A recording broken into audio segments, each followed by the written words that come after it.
Hello everyone, आज हम करने जा रहे हैं केस स्टडी क्वेश्चन नंबर 81।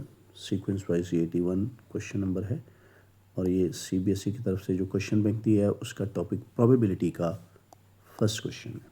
चलिए स्टेटमेंट को रीड करते हैं। A coach is training 3 players.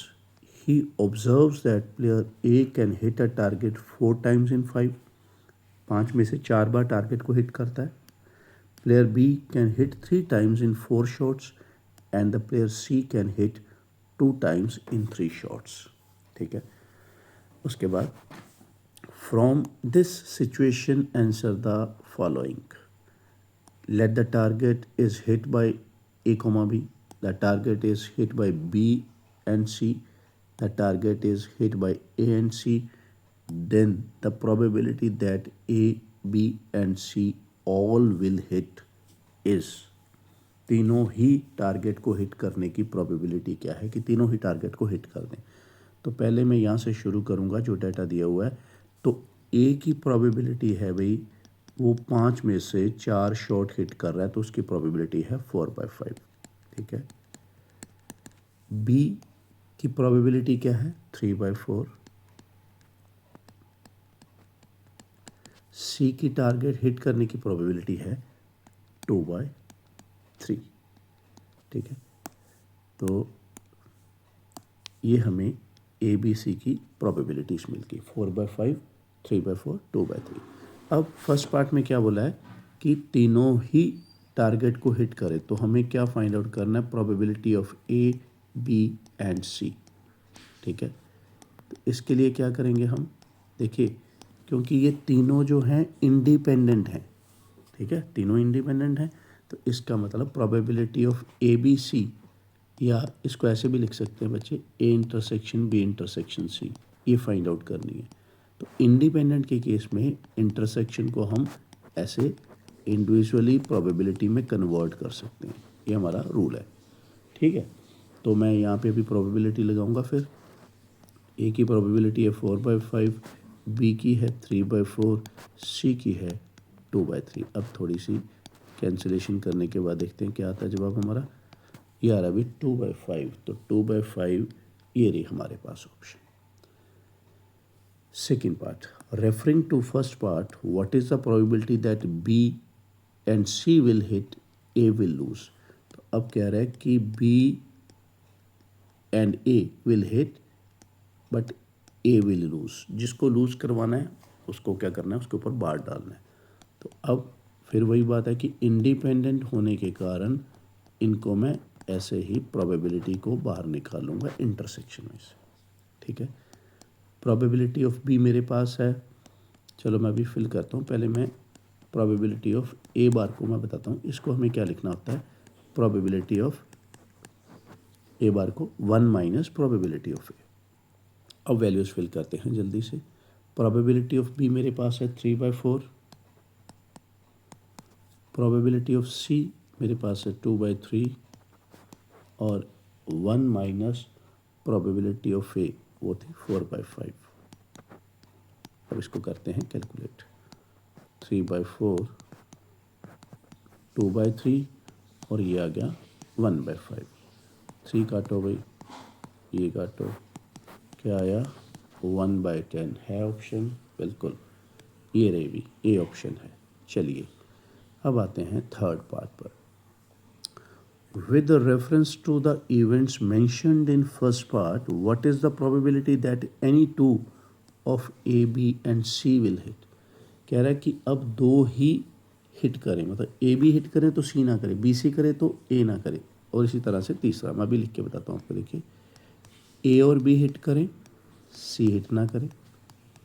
अब क्या करेंगे हम, ए और सी हिट करें, बी हिट ना करे, जिसको हिट नहीं करवाना उसके ऊपर हमने डालनी है बार। ठीक है, अब क्या है, सी हिट नहीं कर रहा, बी हिट नहीं कर रहा, तो अब ए नहीं हिट करेगा, बी और सी हिट करेंगे, ये उसने पूछा है। अब इंडिपेंडेंट होने की वजह से हम इनको लिख सकते हैं अलग अलग। ठीक है, यहाँ पे भी मिडिल वाले को भी मैं ऐसे अलग अलग कर लूँगा, probability of A, probability of B bar, probability of C. Probability of A bar, probability of B, probability of C. अभी मैं सारे जो जितने भी बार्स वाले हैं उनको एक बार नेक्स्ट स्टेप में लेके जाता हूँ, ठीक है। ऐसे प्रोबेबिलिटी ऑफ सी बार क्या होगी, 1 माइनस प्रोबेबिलिटी ऑफ सी। बाकी मैं सेम लिखूँगा। अब यहाँ पे देखिए प्रोबेबिलिटी ऑफ बी बार आया, उसको मैंने लिख दिया 1 माइनस प्रोबेबिलिटी ऑफ बी। सिर्फ हम बार्स वालों को चेंज कर रहे हैं, ठीक है। जैसे यहाँ पे पी ए बार आया, मैंने लिख दिया 1 माइनस पी ए, बाकी सारा एज इट इज़ ही चलेगा। अब वैल्यूज़ डालते हैं। अभी प्रोबेबिलिटी ऑफ ए की वैल्यू थी 4/5, प्रोबेबिलिटी ऑफ बी की वैल्यू थी 3/4, ठीक है। यहाँ से वैल्यू फिल कर रहे हैं हम, ये रहा, ठीक है। और यहाँ पे 1 माइनस प्रोबेबिलिटी ऑफ सी, ये आएगा 2/3। चलिए probability of A 4/5, probability of 1 minus B लिखनी है, तो यहाँ पे 1 माइनस 3 4, पी सी कितना है 2 3। चलिए आगे करते हैं, 1 माइनस 4/5, प्रोबेबिलिटी ऑफ पी कितना था 3/4, प्रोबेबिलिटी ऑफ सी कितना था 2/3। चलिए कैलकुलेशन अभी नेक्स्ट स्टेप में काटते हैं, ठीक है। इसको एक बार ब्रैकेट में से बाहर निकालते हैं पहले, तो यह 1/3, 1/4, 1/5, 3/4। चलिए इसको भी डिफरेंट कलर से काटते हैं थोड़ा। ये देखिए ये कट गया सारा, तो यहाँ पे मैं बोलूँगा कि फर्स्ट टर्म में तो मेरे पास बचा है 1/5, यहाँ मेरे पास बचा है 2/15। चलो आगे करता है कुछ, यस ये गया, ये गया, ये आ गया 1/10। अब 5, 15 और 10 का हम एलसीएम ले लेंगे। 5, 15 और 10 का एलसीएम आ जाएगा 30। यहाँ पे आएगा 6, यहाँ पे 4, यहाँ पे 3, क्या आया भाई 13/30। कहाँ है 13/30, हाँ ये रहा, क्योंकि हम कर रहे थे थर्ड पार्ट, तो इसकी ऑप्शन बनी है अभी ये वाली डी ऑप्शन। यहाँ पे 4 लिखा है, मतलब फोर्थ ऑप्शन। चलो अब पढ़ते हैं next question. What is the probability that none of them will hit the target. क्या प्रोबेबिलिटी है, पहले मैं नंबर लिखता हूँ क्योंकि यहाँ पे थोड़ा मिक्स हो रहा है। चलिए क्या पूछ रहा है कि प्रोबेबिलिटी फाइंड आउट करिए कि कोई भी टारगेट हिट ना करे, ना बी हिट करे, ना ए ना सी, तो इसलिए इसके ऊपर बार डालनी पड़ेगी, ठीक है। क्योंकि कोई भी टारगेट हिट ना करे, तो इंडिपेंडेंट होने की वजह से इनको मैं लिख लूँगा ऐसे, ठीक है। अब इनको बार में से बाहर निकाल लेते हैं, ये आ गया। इसी तरह से पी बी बार को हम लिखेंगे 1 minus P B, P C bar को लिखेंगे 1 माइनस पी सी। अब इनकी वैल्यूज़ रखो भाई। 1 माइनस पी ए की वैल्यू क्या थी 4/5, प्रोबेबिलिटी ऑफ बी क्या थी 3/4, और प्रोबेबिलिटी ऑफ सी 2/3।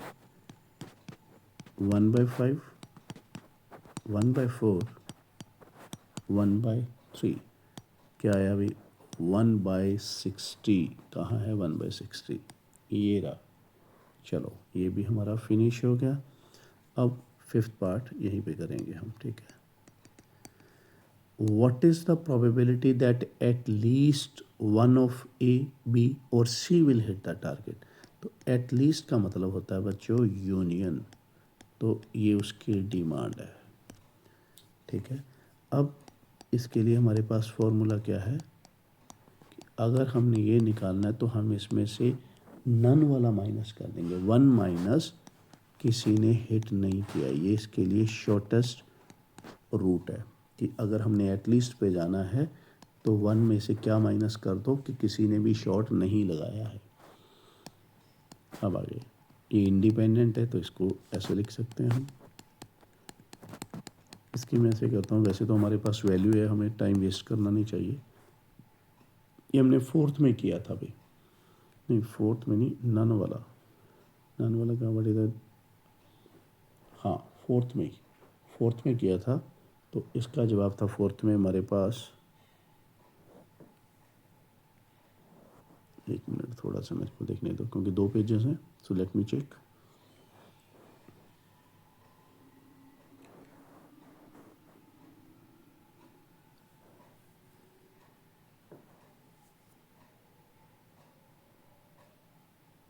अच्छा फोर्थ ये रहा ना भाई, ये रहा, थोड़ा मैं ऊपर देख रहा था 13/30 की, तभी मेरे को लग रहा था, मैंने कहा ये इसका आंसर, हाँ ये है 1/60, ठीक है, मैं इसको देख रहा था बाय मिस्टेक। तो ये है हमारा फोर्थ।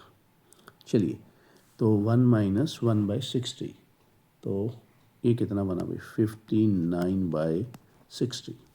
कहाँ है ऑप्शन, ये रही भाई, ए ऑप्शन। चलो अभी चेक करते हैं जल्दी से। पहले का हमारा सी गया है, ठीक है, सेकंड का ए है, परफेक्ट, थर्ड का डी पार्ट क्या है, परफेक्ट, फोर्थ का बी और फिफ्थ का ए। Okay that's fine. चलिए, तो भाई ये हमारी प्लेलिस्ट पहुंच चुकी है, देखिए 81 नंबर पे। तो अभी इसी प्लेलिस्ट में सारे क्वेश्चन आपको जो केस स्टडी के बोर्ड वाले हैं वो सारे इसी में मिलेंगे। अगर आपने नए ट्राई करने हैं तो आपको जाना पड़ेगा एंड स्क्रीन पे, जिसका लिंक छोड़ूंगा मैं। एक और प्लेलिस्ट है जिसमें टॉपिक वाइज आपको fresh and new case studies मिल जाएंगे, ठीक है। तो मैं देखिए डे बाय डे जो है पूरा कंसिस्टेंसी मैंने मेंटेन कर रखी है, तो आप भी कंसिस्टेंसी मेंटेन करके सारे केस स्टडीज़ करें, दोनों प्लेलिस्ट करें और फिर बेफिक्र होकर बैठें एग्ज़ाम में, ठीक है। तो अब आपका रूल क्या है कि भाई ज़्यादा से ज़्यादा लाइक करें, कमेंट करें, शेयर करें और सब्सक्राइब करें ज़्यादा से ज़्यादा। कमेंट में देख रहा हूँ कमेंट बच्चे नहीं कर रहे हैं ज़्यादा, so kindly comment as maximum as you can, ठीक है। लाइक कर रहे हैं मगर कमेंट नहीं कर रहे हैं। अगर कोई डाउट है तो कमेंट बॉक्स में लिखिए आप, ठीक है। अगर आपको अच्छा लग रहा है तो भी अपने विचार लिखें कि आपको कैसा लग रहा है केस स्टडी, ठीक है। तो चलिए फिर मिलते हैं नेक्स्ट केस स्टडी में, तब तक के लिए बाय बाय, टेक केयर।